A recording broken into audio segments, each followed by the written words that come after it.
Mind Your Farm Business on RealAgriculture.com is brought to you by RBC Royal Bank. Welcome to the Mind Your Farm Business podcast brought to you by RBC Royal Bank. I'm Shaun Haney, founder of RealAgriculture.com and host of Real Ag Radio on Rural Radio 147, Sirius XM. You can find more episodes of this podcast by going to mindyourfarmbusiness.com or wherever you get your podcasts. You know, we often hear that farming is a risky game due to just a massive amount of variables. Now, when you have risk, you need to do what you can to make sure that you're managing that risk to limit the potential downside impacts.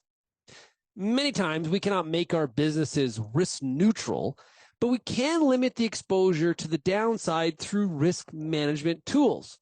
Now, when it comes to commodity marketing, one of the tools is options. That's right, options. Now, what are options? Well, options are a type of derivative product that allow investors to speculate on or hedge against the volatility of the underlying stock or future. So options are divided into call options, which allow buyers to profit if the price of the stock increases, and put options in which the buyer profits if the price of the stock declines. Whew. There's a lot to break down there. And that's exactly what we're going to do today. Today's episode of the Mind Your Farm Business podcast features a discussion with Jon Driedger of Leftfield Commodity Research.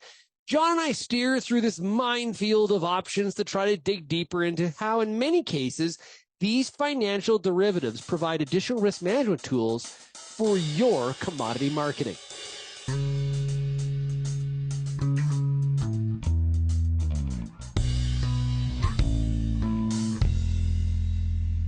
Jon, welcome to the Mind Your Farm Business podcast. Happy to be here, Shaun. Okay, Jon, there's a lot of tools for people to use out there when it comes to crop marketing.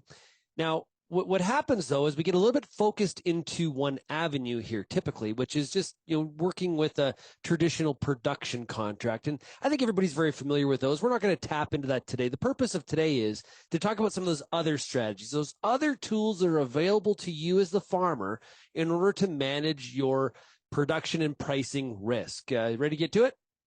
Let's do it. Okay, so right off the top, I think of things like derivatives. We got calls and we got puts, and this seems kind of a little bit out of our traditional element. How do like options and puts, or sorry, calls and puts, how do they provide you with a different set of tools? Yeah, well, I think, Shaun, it's there's a lot of things that you can do when you start talking about put options and call options, and I guess to oversimplify it a little bit, but for any of the listeners that are maybe not familiar with what puts and calls are, I mean, essentially you can think of them like an insurance contract on prices, whether it's to the upside or the downside. And so I think when you think a little bit about puts and calls, one of the things that I think immediately in my mind is that it gives farmers the ability to essentially protect themselves from a bad outcome.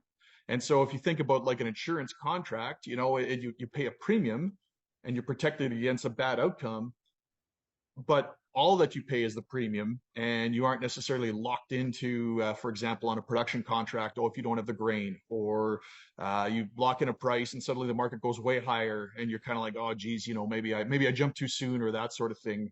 When you think about puts and calls, it's just sort of that ability. It just gives you a lot of flexibility, really, is maybe there's multiple things you can do. But when I think about puts and calls, it's kind of that ability to increase some flexibility, manage maybe potentially some bad outcomes, and yet not necessarily be locked into committing physical grain, for example. So there's maybe a lot to unpack in there, but that's kind of, when you think about it, sort of taking a step back and looking at it from the big picture, that's the kind of thing we're talking about. Now, are options the most common other strategy, or are there others?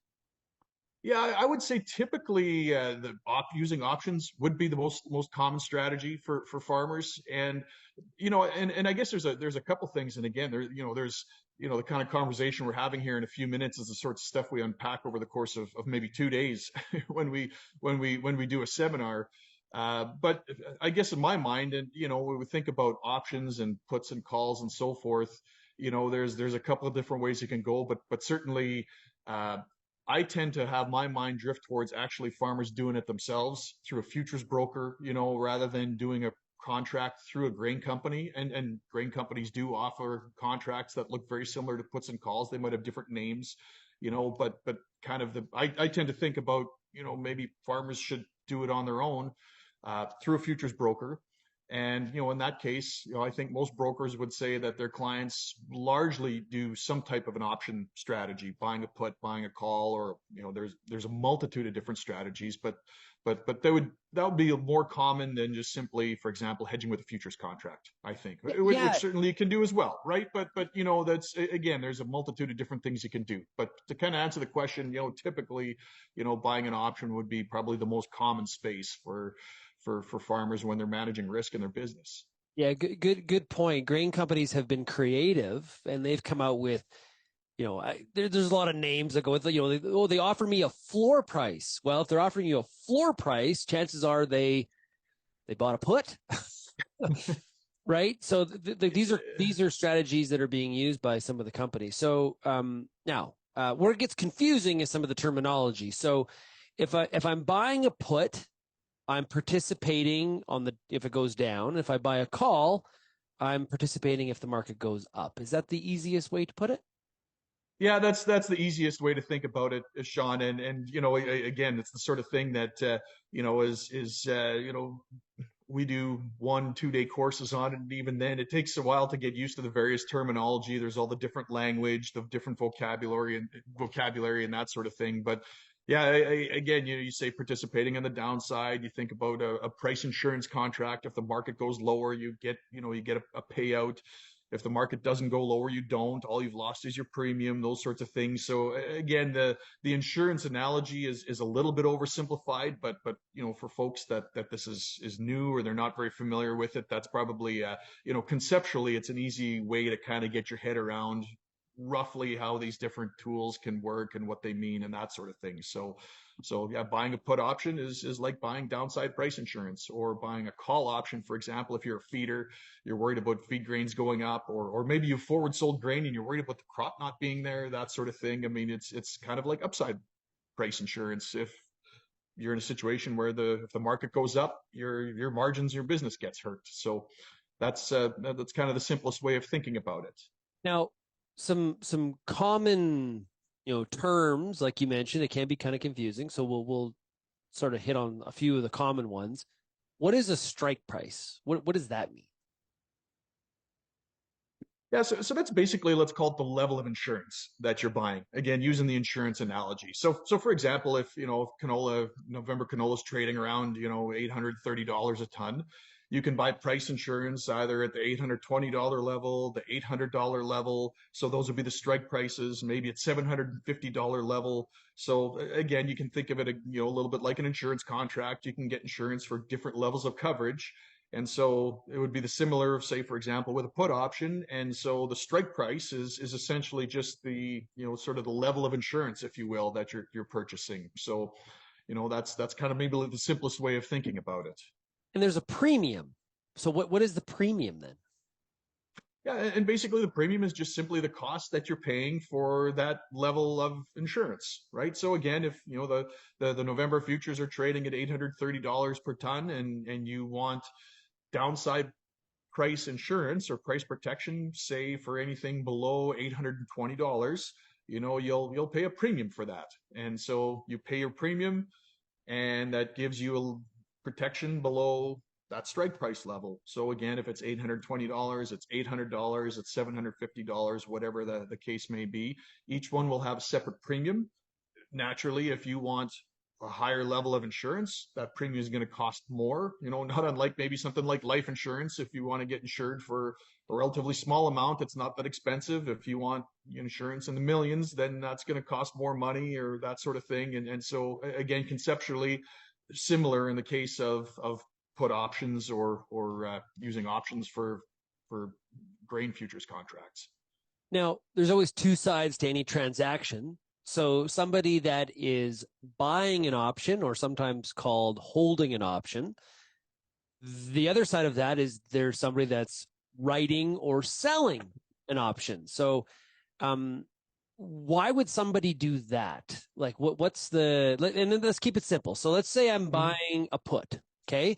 Because I'm trying to protect to the downside, right? I'm holding inventory, and in case the market goes lower, I'll participate from a risk management standpoint to counter some of that loss I'm going to take on the physical inventory price.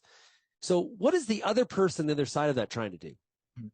Yeah, well, essentially they collect premium, right? And you can kind of think of it a little bit like, you're trying to remove a risk, right? You have a risk in your business. You're worried about the price of wheat going lower, or the price of canola going lower. You have a risk, and you would like to basically shed that risk or try and reduce that risk. And these option contracts give you the ability to do that.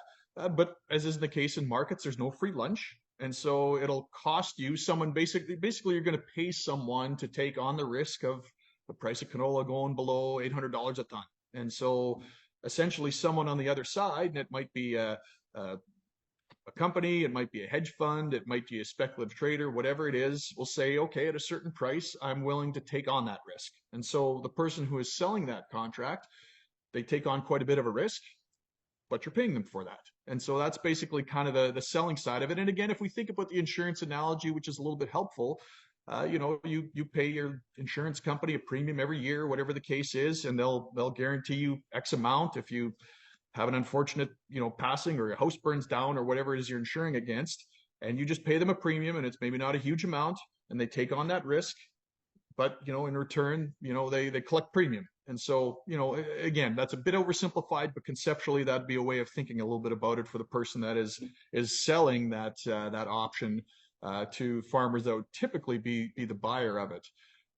That's probably the simplest. And again, there's all sorts of different avenues. We can kind of drill into the weeds here a little bit, but kind of, at least on the surface anyway, that would be maybe a way of thinking about it and kind of how that process works or what that looks like. I think that's one of the barriers here for people. Like, I took finance in university, right? So I took a couple fourth year derivative classes, and some of the exotic strategies that, in some of the case studies and examples we have to work through as a student, where, you're an oil trader and you're trying to accomplish X, what strategy would, and there's, you're writing and buying and different in the money, out of the money. Like, there's a lot of stuff that can happen here, but we don't need to make it that complicated. I think that's the key. It's about starting slow, dipping your toes, no different than if you're going to incorporate a new crop into your crop rotation, right? Let's just say it's like, I've heard that the chickpea market's going to be really, really good next year. I think we should try some chickpeas. The key is try. Would you plant 2/3 of the farm to chickpeas? Well, of course not. You're going to try a low amount of acres. You're going to see if the crop works based on your land type, your location, typical weather variables that you might be expecting, things like that. You're going to test the water. So think about it that same way when you think about your option strategy. Reduce some of those. Don't make the barrier so tall. Yeah, no, I agree, Shaun. And again, when we do hedging courses, you sort of think about, what are some of the reasons why farmers don't use these tools, and one of them maybe is I don't understand it very well. It's like, okay, well, like anything, you learn. The best way of learning is by doing, and as you say, dip your toe in the water. It doesn't. I think sometimes it's easy to think that, you got to go to like a week-long course and all this sort of thing to even just have a basic understanding. No, sure, a little bit of time and effort perhaps, but certainly it doesn't have to be that, that ominous to at least have a basic understanding to kind of dip your toe in the water. And then you think about some of the other reasons, sometimes, well, I don't have the time. It's like, well, like I think if you have a hedging account, in some ways, it shouldn't actually take you that much more time than you would spend on paying attention to the markets and marketing anyway. And like say to, folks that attend the class, like, if you're kind of like, geez, if I have this hedging account, then like I can't go in holidays or I can't relax because get this position on. It's like, oh, gee, if that's the kind of positions you have on, we're doing this all wrong. You're not managing risk in your business. You're somewhere along the line, we're not doing it right. If it's all time consuming and it gets you all uptight, and it somewhere along the line, we're not doing it right. And then, so you think about some of the barriers, that we sometimes hear about why, maybe farmers don't have a hedge account. And often maybe it ends up being overcomplicated, or thinking, oh, you got to have this mastery of how all the nuances of it work. And that's not the case. That's not the case. And, part of that again is starting slow, getting comfortable. As your comfort level grows, maybe you start to do a few more things, maybe take on a little bit of a larger position if it makes sense in your business, that sort of thing. Like anything new, as you say, it's, whether it's incorporating a crop or whatever the case is, you learn as you start, and then as the comfort level grows, then you kind of start maybe incorporating it in a more, in a larger way. But it starts by kind of dipping your toe in the water with something simple and going from there. We'll get back to the Mind Your Farm Business podcast, but first a word from our sponsor, RBC Royal Bank. This episode of Mind Your Farm Business podcast is brought to you by RBC. As an agricultural producer, you're putting a lot of thought into your operation every day. You probably have more than a couple of ideas on how to handle challenges like market fluctuations, unexpected weather, or simply weighing the pros and cons of adopting new technology. But knowing where to start? That's where a solid risk management strategy can help. Visit rbc.com/risk management to learn more. Now, we talked about buying a put, which is, buying that insurance to protect yourself from the downside. That would be probably the most typical. Are there reasons? So I don't want to make this too complicated, so I'm trying to be just careful here. But the most common is buying a put. Selling or writing a call is being on the same side of the trade. You're betting the market's going down, but it's not the same strategy. And so what I'm trying to get to here is, besides buying puts, what other things would farmers do when it comes to just simply buying or selling options? Yeah, there's a whole host of strategies. Essentially, it's limitless, Shaun. And I guess one of the things that I really like about these tools, and it's also, by the way, one of the reasons why I really encourage, I think, farmers to do it themselves with their own futures brokerage account rather than maybe relying on, different programs that the grain companies have, is just the ability to be so flexible. There's puts and there's calls, and you can buy them and you can sell them. There's different strike prices and all those sorts of things. And again, we're not talking about galloping before you understand. Day one is something real basic, real simple. But as comfort level grows, as you do a few things, as you become a little bit familiar with it, the thing is, as you start to understand how these tools work, you can design strategies that reflect your risk tolerance. And that might be your own personal risk tolerance. That might be risk tolerance based on, the nature of your business. You can design a strategy that shapes your market outlook. Are you bullish? Are you bearish? Are you a little bearish? Are you, friendly outlook, but you have some reservations? You can shape a strategy that tailors to that. Where you are in the marketing cycle, maybe that first 20% that you want to protect, and how you think about that from a marketing perspective, that maybe is going to look a lot different than maybe that last 15% that's in the bin, or whatever the case is. And, and then you can start looking at kind of getting to what you sort of opened up with, selling a call option. Okay, well, that's a very different risk reward profile than buying a put option, but there's times in the market that it makes maybe a lot of sense to work that in a bit of a strategy. There's other times maybe not the right strategy, or whatever the case may be. And again, for folks that aren't familiar with the language and how these pieces work, that's the kind of thing that comes with a little bit of comfort and understanding. And again, not where you start on day one. And that's, maybe one other thing I'd mention, Shaun, is, for folks that are kind of like, oh, the language, it's all going over my head. Perfectly normal. That's okay. I always say to folks that walk into a hedging course that we're doing, don't at all be discouraged if you walk out of here not understanding all the nuances of all the various strategies and this and that. It's a process. You learn over time. You learn by becoming a little bit familiar. But if you start by taking baby steps and learning the most basics, which are not that complicated, and it grows from there. So that maybe wandered off a little bit from the original question, Shaun, but I guess to kind of speak to your point, there's all sorts of different things that in the right time, in the right place, make a ton of sense, but not in all circumstances, right? And that's where, again, a little bit of understanding or working with someone who, can help you understand these things and walk you through it, really can have a lot of value. But why would I do this? Why would I think about an option strategy And instead of, say, just going with a regular production contract where I'm selling X amount of inventory at a certain price at a certain delivery date, what do the options do for me that the production contract doesn't? Yeah, I think there can be a lot of things, to be honest, Shaun, and I think there's a couple things that I'd probably say in response to that question. And first of all, it's not an out, doesn't have to be an either or. It's not an all of this or an all of that. And probably most clients that we've worked with, it's a combination of both. And so a couple things maybe that we want to understand that, say, an option contract, especially through a futures broker, doesn't do is it doesn't get you that space at the elevator. Right. And that's where that forward production contract, okay, I got to move a certain amount of grain in fall or whatever the case might be. These contracts don't help you with that. And so, okay, you got to think about that production contract. But at the same time, there's a few things that can be some real benefits when you think about, again, your, call it your put option or whatever, the case might be, is protecting that downside risk without having to commit physical grain. And I think that's a really key piece of this, especially in a year like this, where we think about 2021, or even think about last year, for example, when most farms had pretty good crops, but they didn't necessarily know that coming in. And I think about last spring, for example, when prices were fantastic, and yet almost wherever you were in Western Canada, had some real concerns early in the growing season, either way too dry in the West, way too wet and late in the East, or whatever it is. I totally understand from a production perspective why farmers would be reluctant to do a forward contract. And yet it's like, oh, these prices are fantastic, I'd like to lock some in. These tools let you do some of that without having to take on that production risk.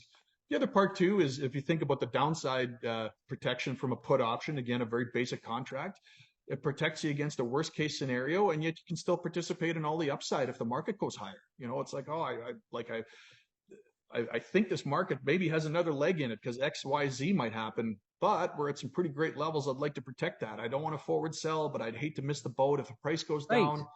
Is the ability you can kind of have it a little bit both ways. I mean, that's a little bit oversimplified. Well, I know in the 21 drought, I know in the 21 drought, farmers that weren't sure what kind of crop they had, but they knew the market was going up based on what was going on out there in the external world.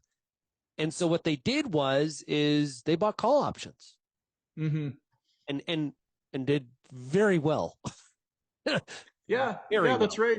Yeah, it gives you a chance to just kind of participate in the market, again, protecting downside, whatever the case is, and yet you're not as at a lower level of risk, maybe is the way to phrase it. And again, particularly with the production uncertainty, I totally understand that. I understand why farmers are reluctant to commit physical grain or sell more than maybe a one increment or whatever the case might be. And again, that's going to vary from one farm to the next. We have clients that won't sell a bushel till it's in the bin, and we have some that are comfortable selling a substantial portion of the crop before it's even in the ground.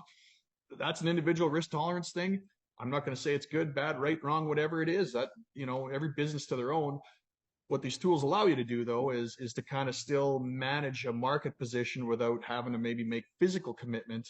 And that can be a really handy, valuable tool in circumstances. And again, maybe this summer is a reflection of that. Given a lot of uncertainty around production, some areas look really poor, some look better, some are like not sure, and yet we got some fantastic prices.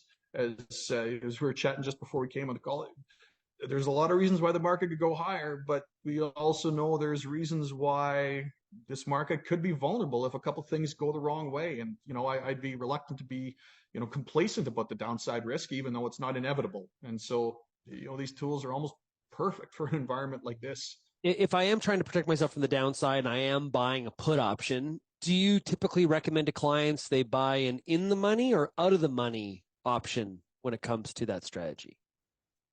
Yeah, so typically they'd buy an out of the money option, but I guess how I sometimes phrase it, or when I think about it, chatting with clients is it in some ways it depends a little bit what you're trying to achieve.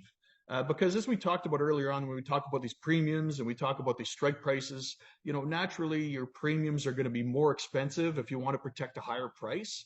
And so there's always that risk reward trade-off. And so I think of a couple of things, and one of them is, what are you trying to achieve? So for example, if you look at the price where we're at today and say, geez, I'm willing to spend more money to protect the highest price that I can, that conversation might look different than saying, I feel pretty okay even if the market slides a ways, but I'd be really concerned if the market dropped below 750 or something like that. Maybe I'm looking more for like a disaster insurance kind of price protection. That conversation looks a little bit different. So rather than sort of having a cookie cutter approach, I guess I would say a little bit, what is it you're trying to achieve? What is the risk that you're concerned about? What is your market outlook? If you have a really bullish market outlook, but you just want to have something in place in case markets completely get blindsided and tank. We've seen that happen before in the past. That looks a little different. So I guess the short answer is, typically out of the money rather than in the money. That's would be the majority of the time how where clients would be thinking about it. But how far out of the money? What level of price protection do you want? No, that it kind of starts with what are you trying to achieve? What is the risk that you're trying to protect? That's kind of the starting point. Yeah, that premium or coupon price, it changes based on how in the money or out of the money that option is, and other thing is how volatile is the market in general, right? More volatile, and believe you me, we have been in some pretty volatile markets. So if you look at the past 2 weeks, probably there's some volatility premium in some of those coupons as well. And so this is why it's, I think, important for when you are talking to your broker and you are working through that broker. I think that's great advice to do, as you said, to do that. Make sure you really talk about your situation. You're not just putting on a trade from a trading perspective, right? We're managing risk. In order to manage the risk, you need to make sure that everybody's dealing with the full deck of information in terms of what you're actually trying to accomplish, because that's going to formulate the strategy going forward, which I think is really, really critical when it comes to there being so many different options for options, if you want to put it that way. John, wrap up. What's the biggest mistake that people make? Let's avoid it. Oh, yeah. Well, geez, there's a whole lot of them, I suppose, we're being quite honest. But, I think one of the things that often gets, so part of the reason you sometimes hear, farmers say, oh, I don't want to be hedging through a broker because they had a neighbor that blew up, or they knew someone that, lost a pile of money and all that sort of thing. And I think the risk and the temptation is to kind of slide from managing risk to where you kind of start sliding into speculating, right? Or all of a sudden a risk management position, you go from hedging to kind of hedulating to speculating. And that's often where people can run into trouble. I think that if we kind of stay disciplined to managing risk, it's hard to get into a whole lot of trouble per se, which doesn't mean you're going to make all kinds of money in your trading account all the time. That's not the purpose. If the purpose of the trading account is to make money, that's a very, very different motivation than trying to manage risk in your business. And I know it can be really difficult to stay disciplined to that. And like, hey, if a person wants to speculate, go nuts. I wish you well, and you might do well, you might lose. I'm not saying anything against speculating at all. So back in the day when I was a futures broker, we'd sometimes have clients that would want to do both. And kind of the conversation we'd have is say, look, if you want to speculate, that's fine, but maybe do that in actually a separate trading account. So we aren't muddying the waters, right? So if you want to speculate because you think this is going up or that going up and you're going to make a bunch of money, that's great. But don't lose a bunch of money speculating and say, oh, this hedging thing sucks. So I would say that's probably staying disciplined to the hedging and risk management part of it. Yeah.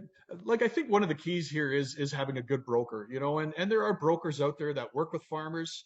They care about understanding their business, and then they're going to help shape a strategy or work with you to shape a strategy that actually tries and helps manage the risk that makes sense for your business, which, like any marketing strategy, is going to look different from one farm to the next. And at least, they won't either talk you into doing a speculative trade, certainly if you don't want to, or, again, if they're, speculation is something that a person, wants to do and they want to have some fun with it or whatever the case is, let's differentiate the two and let's not mix those two up. So I think working with a good broker who actually cares about you and your business and helping you make good risk management decisions on your farm, that's a really, critical part of all this. Hey, John, this is a very, very important topic. Trying to expose as many different producers to this kind of risk management strategy. Really appreciate it. Maybe in the future we got to do one where we kind of break down on a whiteboard some possible strategies for people to use. It'd be great. Yeah, no, that would be great, Shaun. And again, I encourage, producers, at least give it a good look. I always say when we do these hedging courses, we do quite a few of them. It's not my job to say, oh, you have to use this. I guess I feel it's my job to understand it well enough to know whether it makes sense in your business or not, because they really can be useful. Even if it's only a couple of times over the course of the year, they can be really impactful in managing risk in some circumstances where it's really hard to do it just using production contracts. So hopefully growers at least think about it. Hey, thanks a lot, John. Really appreciate it. Yeah, thanks, Shaun. Well, I've always been surprised at how little options are being used by farmers currently. That doesn't mean that they're not applicable. I think here one of the things at work is there's quite a large intimidation factor that allows people to push back on their use. As Jon Driedger mentions in our interview, you can start slow. I think that's key. But most importantly, you need to take control of your own destiny. Get your own hands-on experience and see how these tools can help you in your commodity marketing instead of just leaving it up to somebody else to figure it out for you, right? Get some hands-on experience, experiment in terms of how these options can benefit your farm and your risk management plan. Happy hedging, my friends. Enjoy. And I think that you're gonna really thank us for pushing you in the direction of at least looking into this. You can find more episodes of the Mind Your Farm podcast by going to mindyourfarmbusiness.com. Thanks to RBC Royal Bank. And until next time, keep on minding your farm business.